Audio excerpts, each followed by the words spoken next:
Boa noite a todos. É um grande prazer estar aqui nesse momento. Eu gostaria de cumprimentar aqui a todos os vereadores, cumprimentar minha amiga tia Adriana, cumprimentar Marquinhos de Tião, cumprimentar o presidente da Câmara, Kaique, cumprimentar também Cláudio Dodô, cumprimentar nosso querido Cosme da Saúde, Santa Casa, sempre, né, meu amigo? Cristiano Sena, também o vereador Danilo do Alto, o vereador Duis Souza, o vereador João Bené, o vereador Jorge de Dema, o vereador Ito da Canal Mix, o vereador Zé da Autoescola, o vereador Mário Sérgio, vereador querido amigo Berdan e vereador Sinho Lemos. Gostaria de cumprimentar a todos, externar meu carinho por cada um de vocês, mas gostaria também de cumprimentar de uma forma calorosa e respeitosa a presença dos funcionários e do corpo clínico da Santa Casa aqui nessa noite. Viemos aqui, sim, para dar uma resposta, mas hoje, operada, em recuperação, eu estou aqui principalmente por respeito que eu tenho a cada um de vocês. E eu sei que vocês estão aqui hoje com um grito preso na garganta de pedido de respeito. Então, é por vocês que hoje, mesmo não podendo, estou aqui junto com o corpo clínico, com os funcionários e com minha grande parceira do dia a dia aqui de trabalho, representando o provedor Aurelino, a mesa administrativa, que está sendo representada aí também por doutor Trigo, doutor Antônio Carlos, dentre outros. E a gente está aqui hoje, principalmente, como superintendente, a Lenildes aqui, minha parceira, como diretora administrativa, representando o provedor Aurelino e a mesa, pedindo direito de resposta, diante dos vários equívocos e inverdades que, infelizmente, foram proferidas nessa tribuna e nas mídias, sem o devido conhecimento de causa. Com isso, reunimos nosso corpo clínico, funcionários, para trazer dados reais e fidedignos para a população. Além de conceitos relevantes na área da saúde que foram proferidos também aqui, infelizmente, né, por um dos vereadores, de forma equivocada, viemos aqui também para trazer todas as tratativas em relação a esse assunto.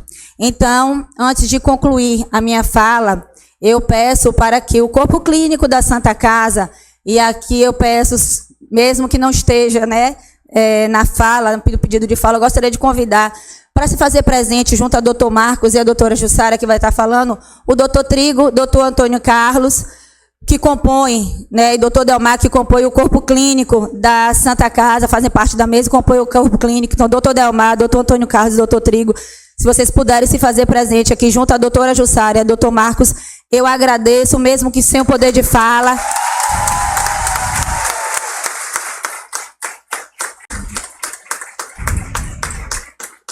Eu pedi, Kaique, me peço desculpa, mas porque todos eles fizeram parte da conduta e do acompanhamento da paciente que será citada.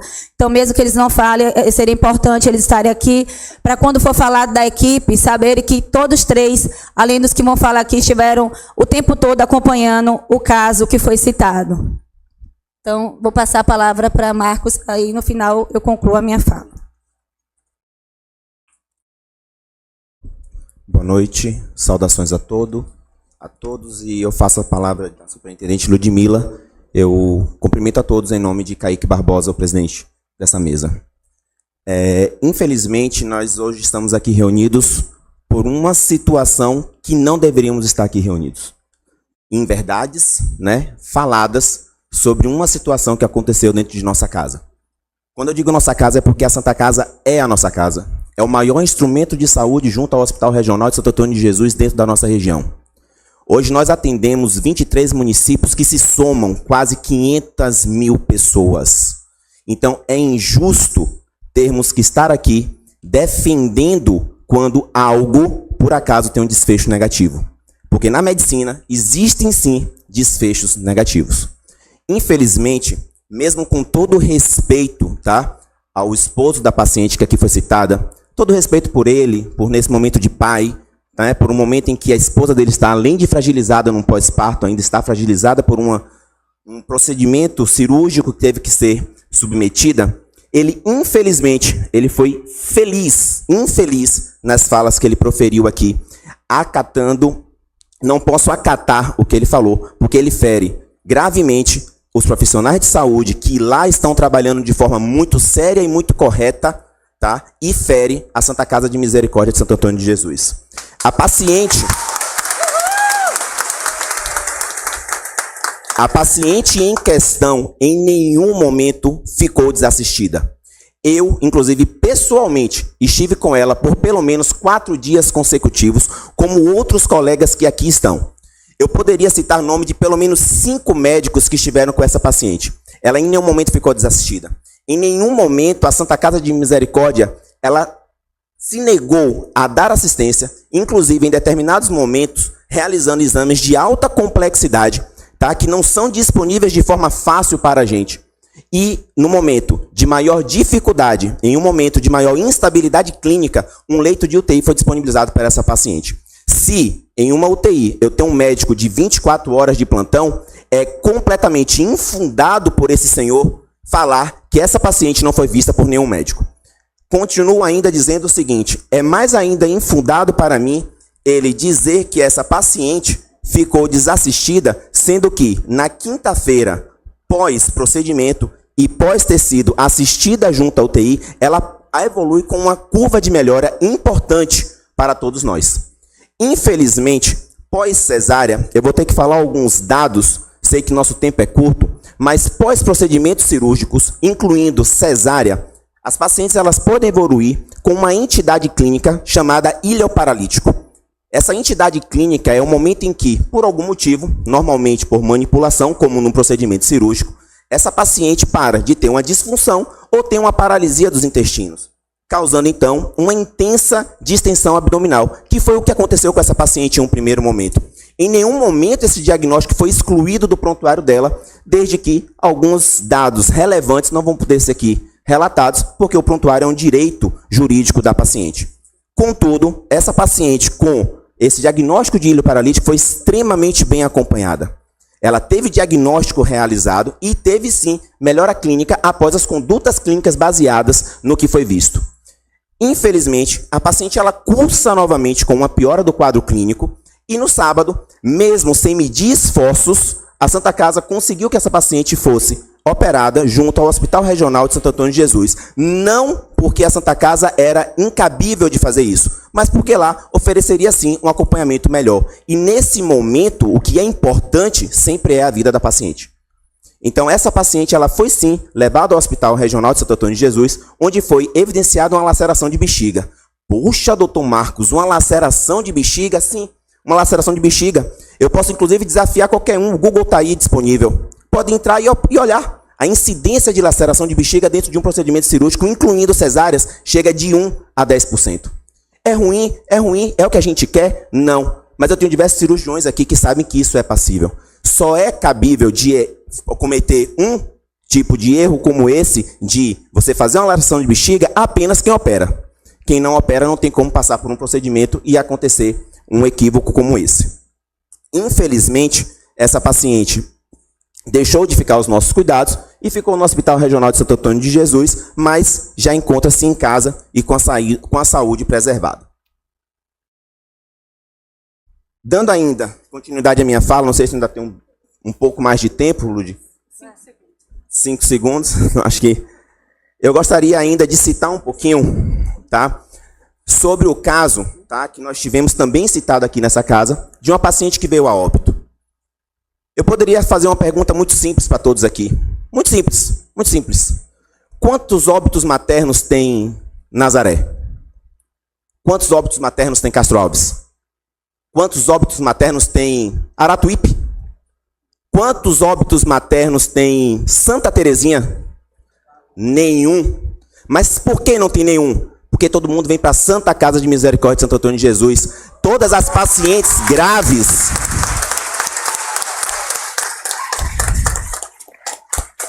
Todas as pacientes graves são assistidas por a gente. Os partos naturais estão acontecendo. Estão acontecendo por aí. Estão acontecendo em Gandu, estão acontecendo em Aratuípe, estão acontecendo em Natural, em Nazaré. Os partos naturais habituais estão acontecendo lá. Os partos complicados, eles inclusive vêm para a gente contra fluxo. contra a Central Estadual de Regulação sem regular as pacientes. As pacientes vêm para a gente como é chamado de livre demanda, de porta aberta. E mesmo assim, mesmo muitas vezes não tendo condições de assistir essa paciente, a gente assiste. A gente assiste essa paciente. E aí vocês querem falar para mim sobre óbito fetal? Impossível. A paciente vai chegar para mim com 26 semanas, bolsa rota, sangrando, mecônio, sofrimento fetal agudo, deixa morrer lá em Nazaré? Não. Essa paciente vem para a Santa Casa de Misericórdia e é assistida. Se esse bebê morre conosco, é porque não teria nada que fazer. Foi citado um caso aqui de uma paciente, que eu não vou citar o nome, mas um caso extremamente gravíssimo. Nós temos hoje aqui um corpo clínico, eu tenho um corpo de enfermagem aqui comigo, foi feita a revisão desse prontuário. Não há nada no nosso fluxo que mudaria o desfecho daquela paciente. Aí vem nos falar sobre quantidade de óbitos na nossa casa. Nós atendemos 489 mil pessoas. Nós tivemos no último ano, de julho até março de 2025, de julho de 2024 a março de 2025, um único óbito materno, que também era inevitável. Esses últimos óbitos maternos que aconteceram agora em março, a Santa Casa está consternada. Ninguém quer perder uma mãe. Ninguém quer deixar a mãe morta com o filho vivo.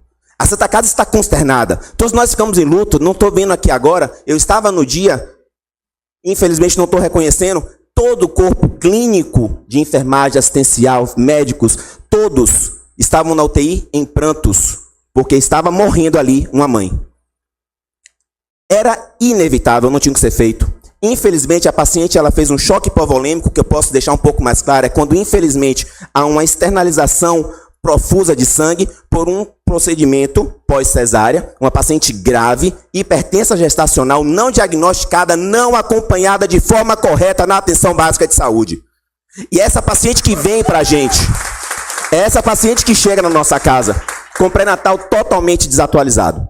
Essa paciente que chegou para a gente fez uma atonia uterina, posso mais uma vez contextualizar, com o bem chamado de útero de Couvelé, em que não há como regredir mais. Essa paciente ela iria a óbito aqui, no Hospital Geral Roberto Santos, que é referência do Estado. Ela iria a óbito no EC, que também é referência de Feira de Santana. Ela iria a óbito na maternidade José de Magalhães Neto. Essa paciente não sobreviveria. Por isso, nós deixamos de investigar nossos óbitos? Não. Nós não deixamos de estar, infelizmente, em luto também com aquela família que não vai levar para casa uma mãe. Quando a gente fala em maternidade, quando a gente fala em obstetrícia, parece que vocês esquecem que é medicina. Não somos deuses. Não somos deuses. Obstetrícia também lida com vida. E, infelizmente, pode acontecer desfechos negativos. Um desfecho negativo que pode ser, infelizmente, um óbito materno, ou um óbito fetal, ou um óbito neonatal, que eu acredito que, se houver tempo, Núbia depois vai poder explicar um pouco melhor.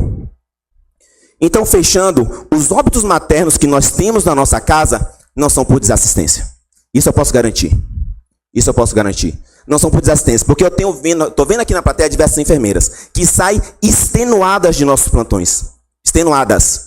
Mas dão literalmente o sangue e o suor para que a assistência seja garantida para toda e qualquer paciente que chegue na nossa casa. E eu vou continuar dizendo, a Santa Casa de Misericórdia de Santo Antônio de Jesus é a nossa casa. Eu não posso aceitar, Kaique, que nós transformemos um óbito materno em um evento político. Ao contrário. Vamos sentar. Vamos sentar. Vamos fazer uma roda de conversa, que essa plenária nos chame. O que a gente pode fazer? Vamos angariar verba. Recurso humano, recurso tecnológico. Se fala tanto da UTI neonatal, cadê? Cadê os projetos? Vamos cobrar dos nossos deputados estaduais, federais, que vêm aqui apoiar a gente quando? Não vamos transformar um óbito materno em um jogo político. Esse óbito materno tem nome, tem mãe, tem filho. Não vamos fazer isso com a nossa casa. E eu vou continuar afirmando.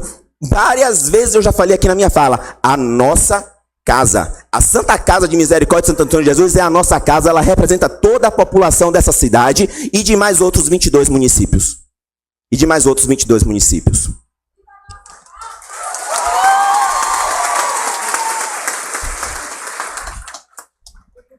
Por fim da minha fala, eu quero só dizer uma última coisa, que Núbia já está aqui, todo mundo me beliscando, parece que quando eu começo a falar, eu paro, né? Mas só para finalizar, não há não há nenhum estudo conclusivo, senhor Jorge Dema, que conclua a relação entre hipóxia fetal e autismo. Nenhum. Ao contrário, os estudos hoje que falam de autismo concluem apenas sobre fatores genéticos, fatores ambientais e toxinas. Ah, sim, a hipóxia fetal é importante.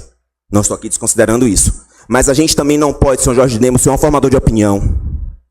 A gente não pode proferir inverdades ou palavras infundadas.